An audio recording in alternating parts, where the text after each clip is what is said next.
नमस्कार, बहुत बहुत स्वागत करेंगे न्यूज 21 में आप सबका। आपके साथ मैं ऋतिका पांडे। हमारा स्पेशल बुलेटिन देख रहे हैं खबर दिन भर। जी हाँ, नारायणपुर से खबर देख रहे हैं। बुलेटिन में शुरुआत करें तो बानसूर विधायक देवी सिंह शेखावत ने शुक्रवार को चतुरपुरा में मुख्यमंत्री बजट घोषणा 2025-26 के तहत एक महत्वपूर्ण सड़क परियोजना का विधिवत शिलान्यास किया है। ये सड़क अजयपुरा चांदपुरी मार्ग से स्टेट हाईवे 52 तक बनेगी, जिसकी लंबाई 8.5 किलोमीटर है और इसमें चौड़ाईकरण और सौंदर्यीकरण का कार्य किया जाएगा। इस अवसर पर बड़ी संख्या में ग्रामीण मौजूद रहे और उन्होंने विधायक का फूल मालाओं से गर्मजोशी से स्वागत किया है। शिलान्यास के साथ ही परियोजना का कार्य जल्दी शुरू होने की उम्मीद है। वहीं विधायक शेखावत ने कहा है कि बानसूर विधानसभा क्षेत्र में सड़क नेटवर्क को मजबूत बनाने की दिशा में व्यापक काम भी चल रहा है। उन्होंने बताया है कि वर्तमान 200 करोड़ रुपए से अधिक की लागत के विकास और निर्माण कार्य क्षेत्र के विभिन्न हिस्सों में तेजी से प्रगति पर है। नारायणपुर से भारत कुमार शर्मा की रिपोर्ट।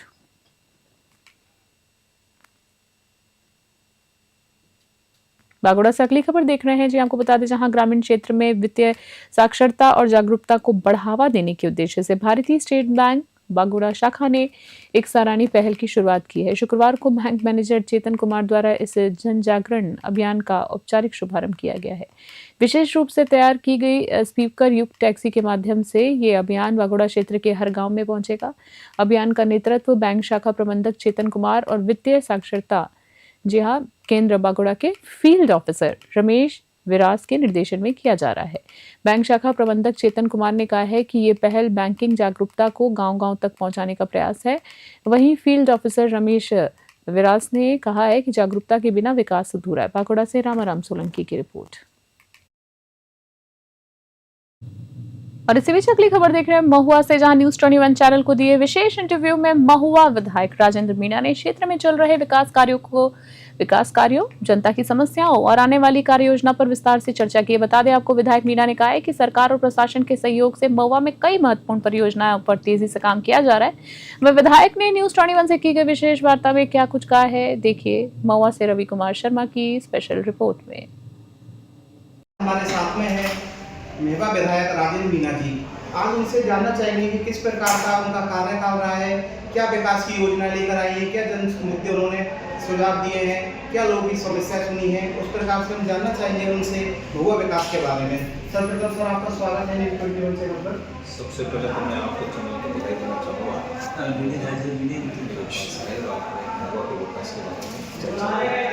निश्चित रूप से पिछले 2 वर्ष के अंदर हमारी सरकार द्वारा 2 बजट अनाउंस हुए हैं और दोनों बजटों में मेरे जो है जो भी सुविधाएं की सरकार ने दी है, जिसमें जितना मांगा सरकार से उससे मेरे को बढ़ के कार्य गुजर गए हैं। पिछले 2 वर्ष से 70% कार्य प्रगति पर है। सर हम आपसे जानना चाहेंगे कि अगले 6 महीने में मेवा के कौन-कौन से ऐसे बड़े मुद्दे हैं और बड़े विकास के कदम हैं जिन्हें आप पूरा करना चाहेंगे? देखो, आने वाले 6 महीने में तो अभी हमारा मार्च में बजट आने वाला है। पुनः सरकार का तीसरा बजट पेश होगा मार्च में, और पिछले 2 बजटों में मुझे एक तो आयुर्वेद महाविद्यालय की सौगात सरकार ने दी थी, उसके लिए ज़मीन भी अलॉटमेंट हो गया। कुछ टेक्निकल प्रॉब्लम के कारण वो अटका पड़ा है, तो उसका काम भी विधिवत रूप से जल्द चालू हो जाएगा। इसके अलावा जिला अस्पताल के लिए करीब 63 करोड़ रुपये सरकार ने मेरे को दिए हैं, उसकी ज़मीन अलॉटमेंट हो गई है, टेंडर उसका लग गया और अगले महीने दिसंबर में उसका भूमि पूजन करके विधिवत रूप से हम काम चालू कर देंगे। इसके अलावा 4 GSS मेरे को 33 के लिए बिजली की समस्या को देखते हुए सरकार से मैं डिमांड की थी।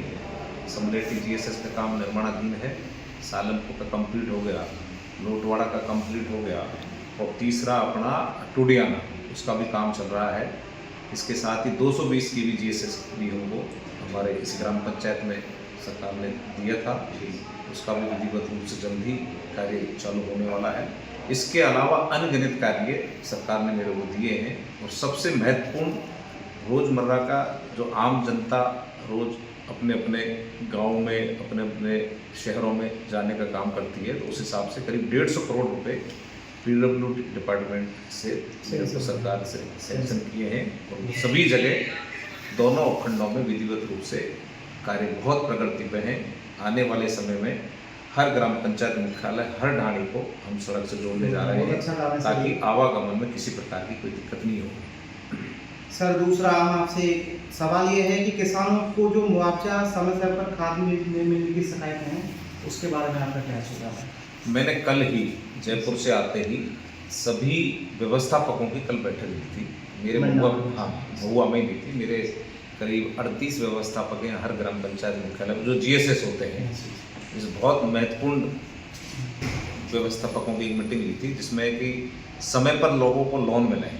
उसमें एक बगैर ब्याज का लोन होता है 1 लाख रुपए का, लेकिन मेरी जानकारी में आया था कि उसमें कुछ छोटी मोटी अनियमितताएं थी। तो मैंने मीटिंग के दौरान ही मंत्री जी से बात की, MD से बात की। करीब 300 फाइलें पेंडिंग विधानसभा की चल रही हैं। तो मंत्री जी ने MD को दिशा निर्देश देते हुए जल्द ही उनका निस्तारण करने के लिए कहा है। इसके अलावा करीब 7 GSS और मेरे महुआ विधानसभा क्षेत्र ग्राम पंचायत मुख्यालय पर खुलने हैं। उनका भी सरकार ने हमसे प्रस्ताव मांगा था, वो हमने भेज दिया गया है। और हमने पाबंद किया है सभी व्यवस्थापकों को कि डिमांड के अनुसार आपके हर GSS पर खाद मिलेगा। अभी कल ही समलेटी GSS पर खाद आया है, बैजूपाड़ा GSS पर खाद आया है, और डिमांड के हिसाब से, क्योंकि मेरी जानकारी में ये मिला था कि कुछ ही GSS ने डिमांड की थी, बाकी कोऑपरेटिव सोसाइटी पर खाद मिल ही रहा है। लेकिन हम चाहते हैं, हमारी सरकार ये चाहती है कि गाँव का किसान अपनी ग्राम पंचायत को छोड़ के दूसरी जगह नहीं जाए। तो मेवा में अपना ऑनमीना में खेल मैदान बन रहा है, उसकी परसों हमने जिस प्रकार से न्यूज़ कवरेज की है, बहुत अच्छा रिस्पॉन्स मिला है। लगभग 70% काम पूरा हो चुका है। आगे उसमें क्या व्यवस्था रहेगी आज तक से? देखो, मेरा हमेशा शुरू से यही रहा है कि युवाओं को पूरे विधानसभा क्षेत्र के अंदर हर ग्राम पंचायत मुख्यालय पर ये खेल मैदान की स्थापना हो। और सरकार की भी सोच है, खेल विभाग की भी सोच है कि युवाओं को आगे बढ़ाने के लिए उनको सुख सुविधा होने की आवश्यकता है। मैंने पिछले 2 वर्ष के अंदर करीब 15 ग्राम पंचायत मुख्यालयों पर कलेक्टर के माध्यम से सभी जगह 4-4, 5-5 बीघा जमीनें हमने अलॉट कराई है। उसके साथ ही ओंड मीना में खेल मैदान बहुत अच्छा कार्य प्रगति पर है। उसमें मैंने मेरे कोटे से 20 लाख रुपए भी विधायक कोटे से दिए। उसकी 4 दीवारी हुई है, मंच भी उसका बन रहा है। 10 लाख रुपए हाँ, और आने वाले समय में हम उसका और अच्छे से उसका निर्माण करेंगे। और एक योजना सरकार की और आई है हमारे, वो है अपने ध्यानचंद स्टेडियम। सरकार ने ध्यानचंद स्टेडियम के नाम से उसका नामकरण भी होगा, जिसको भी हम चाहेंगे। उसमें क्या है कि मान लो मैंने 20 लाख रुपए दिया, तो 20 लाख रुपए सरकार देगी, तो 40 लाख रुपए में एक अच्छा स्टेडियम बन सकता है। इसलिए मैं सभी जगह जितने भी संभव होगा, मेरा प्रयास होगा, हम चारों तरफ 8-10 ऐसे खेल मैदान बनाने का काम करें, ताकि बच्चों को किसी प्रकार की असुविधा नहीं हो। और सर लास्ट क्वेश्चन है कि जो अपनी गौशाला है, उसके बारे में आपने जो सहयोग दिया है, एम्बुलेंस दी है, उसके बारे में पूरी जानकारी दीजिए। देखो, बिल्कुल सरकार की भी यही मंशा है। आप देख सकते हो हाईवेज पे, स्टेट हाईवे कहीं भी जाते हैं तो आवारा पशु वहाँ घूमते रहते हैं। कई बार उनसे घटनाएं भी हो जाती हैं, एक्सीडेंट हो जाते हैं, आमजन को भी बड़ी दिक्कत होती है, और गाय भी बेचारी मर जाती हैं। उसके लिए भी हमने एक, तो हमारे वैसे भी कृष्ण गौशाला है महुआ के अंदर, उसमें भी हम सहयोग करते रहते हैं। वहाँ भी परमानेंट डॉक्टर्स की ड्यूटी लगा रखी है। और उसके अलावा नगर पालिका के माध्यम से भी हमने एक गो एम्बुलेंस भी चलाई है, ताकि कहीं भी कोई गौ किसी दिक्कत हो, परेशानी हो, तो ऑनलाइन फ़ोन करके उसको वहाँ से लाकर हॉस्पिटल तक पहुँचाने का काम करें, गौशाला तक पहुँचाने का काम करें। निश्चित रूप से पूरे विधानसभा क्षेत्र में सबसे बड़ा अगर मेरा विकास हो रहा है तो वह है शांति व्यवस्था। बिल्कुल सर, बिल्कुल पूरे क्षेत्र में पूरी तरह शांति है, कहीं कोई गुंडागर्दी नहीं है, कहीं कोई बदमाशी नहीं है। उसमें माननीय जो विधायक हुआ करते थे, वो हमेशा ये कहते थे कि मेरे क्षेत्र में शांति रहती थी, आने वाले समय में गुंडागर्दी बढ़ जाएगी। लेकिन 2 साल के अंदर कहीं भी किसी प्रकार की अप्रिय घटनाएं नहीं हुई। और खास तौर पर पूर्व 10 साल के अंदर करीब 17-18 मर्डर हुए थे इस विधानसभा क्षेत्र के अंदर, लेकिन 2 साल के अंदर आज तक एक भी ऐसी कोई घटनाएं नहीं हुई। पुलिस पूरी तरह मुस्तैद है और आम जनता पूरे भाईचारे के साथ रह रही है। सर लास्ट में सवाल कर रहे हैं कि जो राजनीतिक विपक्ष कह रहा है कि विकास धीमी गति से चल रहा है, तो ऐसा क्या आपको लगता है सर? नहीं, विकास कहाँ धीमी गति से चल रहा है। आप देख सकते हो पूरे क्षेत्र के अंदर, पूरे प्रदेश के अंदर जिस सरकार ने 150 करोड़ रुपए मेरे को दिया है महुआ विधानसभा सड़कों के निर्माण के लिए, बिल्कुल सबसे बड़ी अच्छी वो है सर, आप सब जगह सड़कें बन रही हैं। और ये हमारा ये मेरा सवाल नहीं सर, विपक्ष का सवाल। नहीं, बिल्कुल सड़कें बहुत अच्छी क्वांटिटी क्वालिटी से बन रही है। अभी कल में कुछ लोगों ने शिकायत की थी, भाई कोट बनावट का रोड अच्छे से नहीं बन रहा, तो मैं खुद मौके पर पहुंचा, एडिशनल चीफ इंजीनियर को लेकर वहाँ पर पहुंचा और हमने क्वालिटी क्वांटिटी की वहाँ जांच की और पूरी तरह मजबूती के साथ सड़क बनने का काम हो रहा है। और आप ये देख लो, आप महुआ से लेके साता अलवर से खबर देख रहे हैं। अलवर नगर निगम का अतिक्रमण हटाओ अभियान लगातार 10वें दिन भी जारी रहा है। राजस्व अधिकारी निशा लखानी के नेतृत्व में निगम की टीम ने आज होप सर्कस से लेकर त्रिपोलिया गेट तक कार्रवाई की है। निगम की टीम ने होप सर्कस, बजाजा बाजार, शराफा बाजार और त्रिपोलिया गेट तक दुकानों के बाहर लगे सामान, बोर्ड्स और डिस्प्ले हटाए हैं। इस दौरान बजाजा बाजार में व्यापारियों ने निगम की कार्रवाई का जोरदार विरोध शुरू कर दिया है। व्यापारियों ने आरोप लगाया है कि निगम द्वारा भेदभाव किया जा रहा है। कुछ दुकानों से बोर्ड हटाए गए हैं, जबकि कई जगहों पर बिल्कुल कार्रवाई नहीं हुई है। विरोध के दौरान दोनों पक्षों के बीच नोकझोंक तक की नौबत आ गई, जिसके बाद मौके पर मौजूद पुलिस कर्मियों और निगम अधिकारियों ने समझाइश देकर स्थिति को शांत कराया है।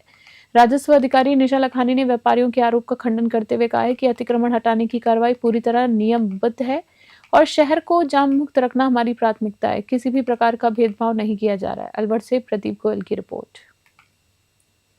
आज ऑफिसर कस से लेके बजाजा बाजार तक की गई थी अतिक्रमण की कार्रवाई। इसमें जो भी अवैध बोर्ड थे या बाहर सड़कों पर कोई सामान था, उसके संबंध में कार्रवाई की गई थी। जी मैडम, बीच बीच में व्यापारियों का विरोध आपको देखना पड़ा। व्यापारियों का आरोप था कि कुछों को हटाया जा रहा है, कुछों को हटा रहे हैं।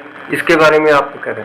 देखिए, बोर्ड तो हम जो भी अवैध है सभी हटा रहे हैं, लेकिन कुछ बोर्ड बिजली वाले हैं, उनको हटाना भी संभव नहीं है, इसलिए उनको छोड़ दिया गया था, क्योंकि वो गैस कटर से हटेंगे। लेकिन देखा गया कुछ व्यापारियों ने विरोध भी जताया था, मतलब भेदभाव का आरोप भी लगाया निगम के ऊपर।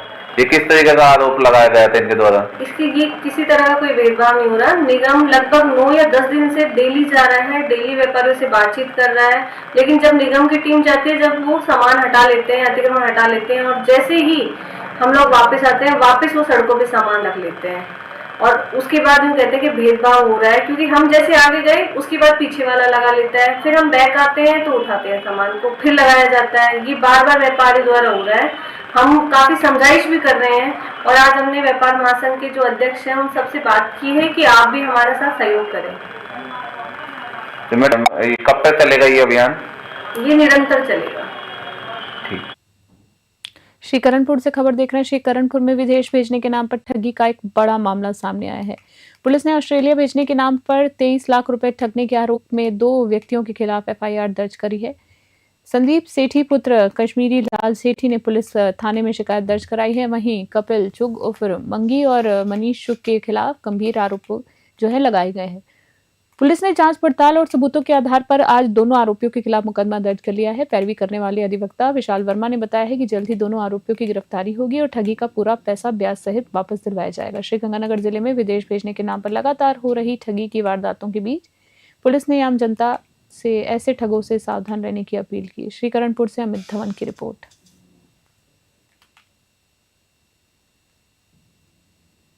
विजयनगर से खबर देख रहे हैं, जहां विजयनगर तहसीलदार और सहायक निर्वाचन रजिस्ट्रीकरण अधिकारी रामकिशोर जांगीर ने शुक्रवार को क्षेत्र में विभिन्न राजकीय विद्यालयों में संचालित अर्धवार्षिक परीक्षाओं का औचक निरीक्षण किया है।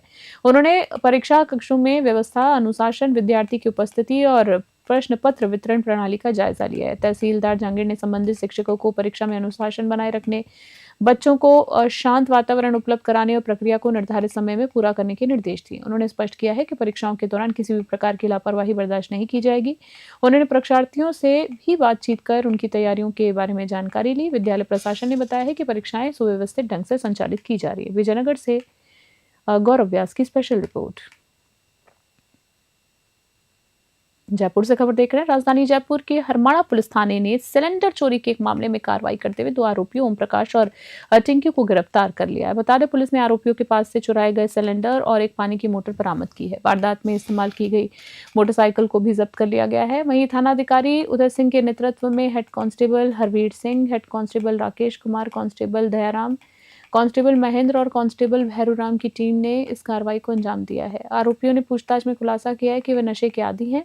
अपने नशे के शौक पूरे करने के लिए वे दिन के समय कॉलोनियों में रेकी करते थे।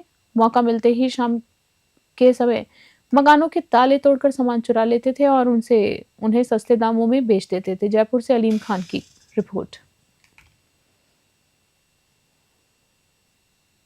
पुष्कर से खबर देख रहे हैं। तीर्थ नगरी पुष्कर में शुक्रवार को दिल्ली में संबंधित संभावित आतंकी हमले के परिदृश्य पर आधारित एक उच्च स्तरीय मॉक ड्रिल संचालित की गई है। ड्रिल के तहत 2 आतंकी इजरायली धार्मिक स्थल बेत खबाद हाउस में घुसकर वहां मौजूद लोगों को बंधक बनाते हुए दिखाए गए हैं। जी हां, आपको बता दें, जहां सूचना मिलते ही ERT इमरजेंसी रिस्पांस टीम और ATS के 22 जवान तुरंत हरकत में आए हैं।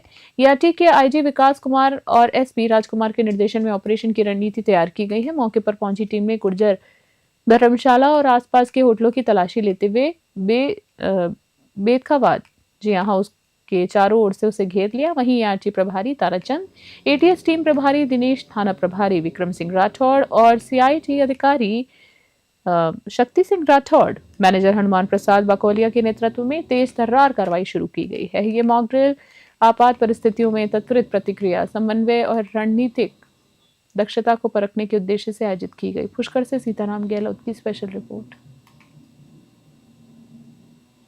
आतंकवादी घटना और बम विस्फोट की घटना को देखते हुए ADG दिनेश MN साहब, IG साहब विकास कुमार और SP साहब राजकुमार जी के निर्देशन में मॉक ड्रिल का आयोजन किया गया। जो भी देश में सेंसिटिव पॉइंट है वहाँ पे हाई अलर्ट जारी है और पुलिस और कमांडो को सुरक्षा व्यवस्था के हिसाब से सुपुर्द किया गया है। यहाँ पे आज मॉक ड्रिल हुई है ERT इमरजेंसी रेस्पॉन्स टीम के द्वारा, जिसमें सूचना मिली कंट्रोल रूम से कि 2 आतंकवादी अंदर खबाद हाउस में घुस गए हैं और कुछ जो इजरायली विदेशी नागरिक हैं उनको होस्टेज बना लिया गया है। तो ERT टीम के द्वारा ऑपरेशन किया गया, जिसमें दोनों टेररिस्ट मारे गए, होस्टेज को जिंदा सुरक्षित बचाया गया है और हमारी टोटल कमांडो 22 थे और बाकी कोई अनहोनी नहीं है और पुलिस को सुपुर्द किया गया है हाउस को। आपका नाम?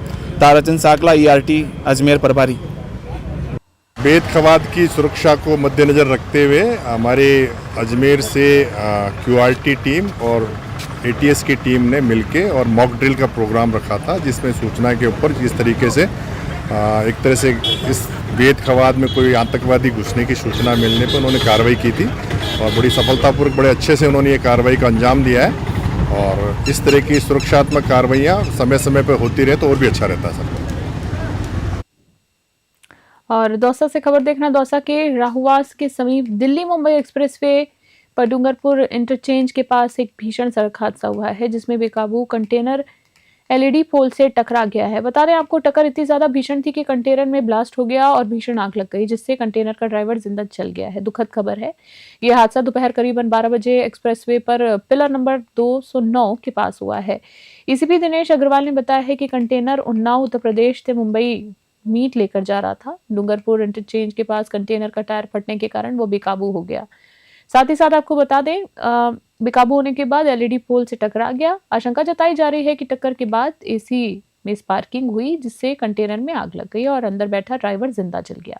हादसे का CCTV फुटेज भी सामने आया है। दुर्घटना की सूचना मिलते ही आपको बता दें, मौके पर भारी जो लोग हैं भीड़ जमा हो गई, जिससे यातायात प्रभावित हुआ। दौसा SP सागर राणा ने इस गंभीर हादसे की जांच के आदेश दिए हैं। दौसा से अश्विनी जांगीर की खास रिपोर्ट। और अगली खबर महुआ से देख रहे हैं, जहां जनसहयोग के संचालित श्री कृष्ण गोपाल गौशाला महुआ इन दिनों गौ सेवा की अनूठी मिसाल बन चुकी है। न्यूज़ 21 टीम ने आज गौशाला पहुंचकर वहां की व्यवस्थाओं का जायजा लिया। गौशालाओं की बात करें तो गौशाला में वर्तमान अध्यक्ष विजय शंकर बोरा ने बताया कि गौशाला में करीब 350 से अधिक गौ माताएं सुरक्षित और सम्मानपूर्वक आवासीय सुविधा में रह रही हैं। उन्होंने बताया है कि गौ माताओं को भोजन, चिकित्सा और आश्रय सब कुछ पूरी तरह से जन सहयोग से चलता है। टीम ने गौ पुत्र अवधेश अवस्थी, जीतू बालाजी और डॉक्टर माधव खंडेलवाल से भी गौ सेवा के संबंध में चर्चा की है। श्री कृष्ण गोपाल गौशाला महुआ पूरे क्षेत्र में गौ सेवा का एक प्रमुख केंद्र बन चुकी है। महुआ से रवि कुमार शर्मा की रिपोर्ट। नमस्कार साथियों, आज हम आपको रूबरू कराते हैं महवा के प्राचीन किले की जो श्री कृष्ण गौशाला है, वहाँ के प्रतिनिधियों से जो सेवा करते हैं। एक तरह से माने उनके सेवक माने, जिन्होंने अपना तन मन पूर्ण समय पूर्ण रूप से गौ माता के लिए दिया हुआ है। आज ऐसी 2 हस्तियाँ हमारे साथ में हैं। अवधेश अवस्थी जी महवा से और जीतू जी बालाजी से हमारे साथ में हैं। आज हम उनसे जानना चाहेंगे किस प्रकार की गौ सेवा उन्होंने अपने मन से करते हैं, किस प्रकार की सेवा करते हैं, किन लोगों का सहयोग मिला, किस प्रकार की और व्यवस्थाएं लगातार संचालित हैं। सर, सर्वप्रथम आपका स्वागत है हमारे न्यूज़ 21 चैनल पर। धन्यवाद आपका भी और आपके न्यूज़ चैनल का भी, जो गौ माताओं के हितार्थ संवर्धन और संरक्षण के लिए आपने ये बात उठाई, इसके लिए आपका चैनल बहुत बहुत धन्यवाद आपने। मैं गौपुत्र अवधेश कुमार अवस्थी इस गौशाला में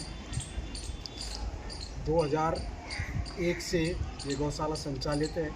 श्री कृष्ण गोपाल गौशाला के नाम से रजिस्टर्ड गौशाला है। 2001 में जिन बुजुर्ग लोगों ने इसको शुरू किया था, किन्हीं कारणों से ये धीरे धीरे बंद हो गई और 2014 में एक ऐसी घटना हुई जिससे मजबूर होकर इस गौशाला की स्थापना की गई। हमारे महुआ में गोवर्धन के दिन एक फ़ोन आया और जो गौरक्षकों का कि साहब आपके महुआ से गौवंश भरकर जा रहा है। उसको लेकर हमारे यहाँ जैसे ही सूचना आई, हमारे गौ भक्तों के साथ में वहाँ मौके पर गया तो पता लगा कि मेले ग्राउंड से गौवंश भरा जा रहा है। मौके पर जाकर उन लोगों से जब पूछताछ की तो उन्होंने लाठी डंडा और इससे प्रहार करके गौवंश को तो निकाल दिया वहाँ से, लेकिन हमारे ऊपर मारपीट कर घायल कर दिया, जिसके चलते उन्होंने जो कट्टा था उससे हवाई फायर भी किया, जिससे मेरे कान में भी लगी और उसमें मैं घायल भी हुआ। इसके बाद में इस सब लोगों ने सोचा कि भाई ये गौवंश जो छुड़ाया गया है इसको रखे कहाँ। तो गौशालाओं से बात की तो सभी गौशाला वालों ने मना कर दिया कि साहब हमारे पास तो इतनी जगह नहीं है। इसको ध्यान में रखते हुए हमारे यहाँ के जो सरपंच विजय शंकर जी बोहरा, जो चेयरमैन भी रहे हैं, उनकी धर्मपत्नी श्री जो हमारे यहाँ सरपंच की प्रेम देवी, उनसे हमने जब निवेदन किया तो उन्होंने, उनके परिवार ने हमसे कहा किला जो अपना है प्राचीन, उसमें जगह है, आप वहाँ गौशाला बनाएं। तो हमने रातों रात, हमारे पास ऐसी कोई व्यवस्था नहीं थी, लेकिन हमने ढांकड़े काटे और वो जो लकड़ी है वो चारों बगल इकट्ठा करके इसके लगाई और अंदर गौवंश को रखा। हाथों हाथ व्यवस्थाएँ शुरू हुई और ऐसी गौ माता की कृपा हुई कि उस दिन से धन की कहीं कमी नहीं आई और अपने आप ही हम लोगों ने इसका डंडा हो गया। लोगों ने सहयोग करना शुरू कर दिया और सहयोग के साथ साथ ये कारवां चलता रहा और आज 350 गौवंश यहाँ पे मौजूद हैं और लगातार यहाँ कहीं पे भी रोड पे एक्सीडेंट होते हैं तो हमारी टीम जाती है साथ में जो गौवंशों के यहाँ के। नमस्कार। और अगली खबर देख रहे हैं राजसमंद से, जहां राजसमंद सांसद महिमा कुमारी मेवाड़ ने किसानों की बड़ी चिंता को केंद्र सरकार तक पहुंचाया है। सांसद की केंद्रीय बात करें तो सांसद ने केंद्रीय कृषि मंत्री शिवराज सिंह चौहान को पत्र लिखकर प्रधानमंत्री फसल बीमा योजना PMFBY में जंगली जानवरों से होने वाले फसल नुकसान को शामिल करने की मांग की थी। केंद्र सरकार द्वारा इस मांग को मंजूरी मिलने के बाद किसानों को बड़ी राहत मिली है। बता दें आपको, इस मौके पर राजसमंद सांसद महिमा कुमारी मेवाड़ ने माननीय प्रधानमंत्री नरेंद्र मोदी और केंद्रीय कृषि मंत्री शिवराज सिंह चौहान का आभार व्यक्त किया। राजसमंद से ब्यूरो रिपोर्ट देख रहे थे आप।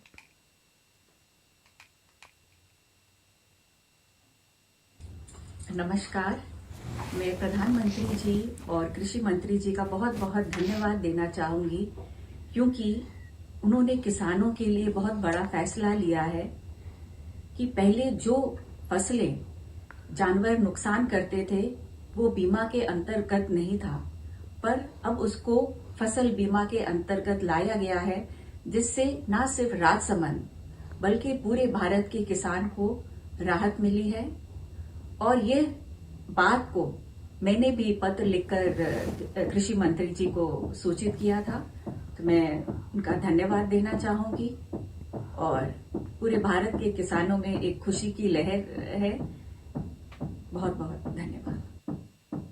और अगली खबर दौसा से देख रहे हैं। राजस्थान यूनिवर्सिटी द्वारा जारी किए गए ग्रेजुएशन के परिणाम में दौसा PG कॉलेज के विद्यार्थियों को बड़ी संख्या में फेल किए जाने का मामला लगातार बढ़ता जा रहा है।